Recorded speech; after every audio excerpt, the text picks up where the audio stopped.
Je vous ai dit que j'allais vous parler de la grande et parfaite sagesse. En fait, Prajnaparamita, constitué de plusieurs sutras, veut dire le grand sutra de la sagesse qui permet d'atteindre l'autre rive. Ce texte fondamental n'est pas forcément connu des pratiquants, car comme je vous l'ai dit il y a quelque temps, de par les multiples répétitions, c'est quand même quelque peu rébarbatif.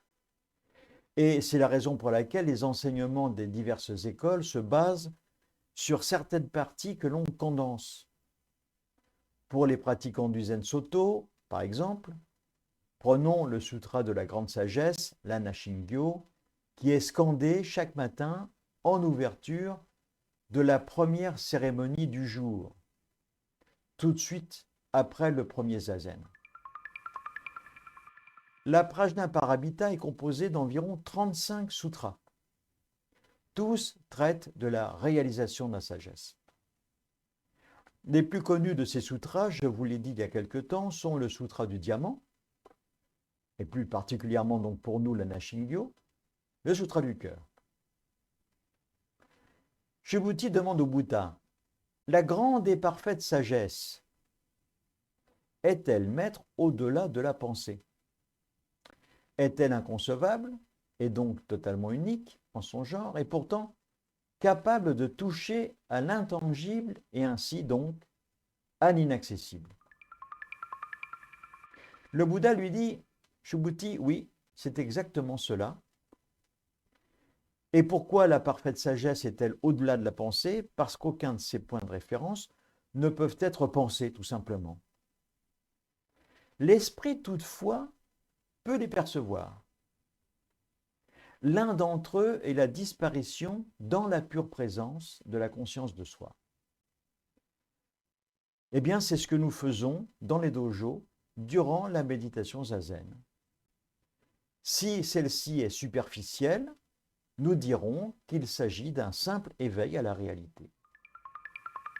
L'éveil à la réalité, c'est ce que nous montre Manjushri, le Bouddha à l'épée, qui a pour but de trancher l'illusion de ce monde de perception, le monde que nous créons à chaque instant à travers nos sens. Cet éveil est la connaissance de l'essence dénuée d'essence de toute chose au monde. C'est aussi la connaissance lumineuse qui connaît sans connaisseur. Tout cela pour le néophyte est vraiment extrêmement obscur, c'est totalement incompréhensible. Parce que le mental n'est pas équipé pour comprendre cela. Nous pourrions traduire cette assertion par « celui qui connaît par le biais d'Ishiryo la pensée au-delà de la pensée ». Vous voyez que c'est assez compliqué. Cela qui connaît par le biais d'Ishiryo la pensée au-delà de la pensée. Ouïe. N'étant ni sujet ni objet, aucun de ces points ne peut alimenter la pensée ordinaire. Aucun des modes de pensée ordinaires, le mode de pensée dans lequel nous sommes là maintenant, ne peut vraiment les imaginer, ne peut les toucher, ne peut les approcher. C'est la raison pour laquelle nous disons qu'ils sont au-delà de la pensée.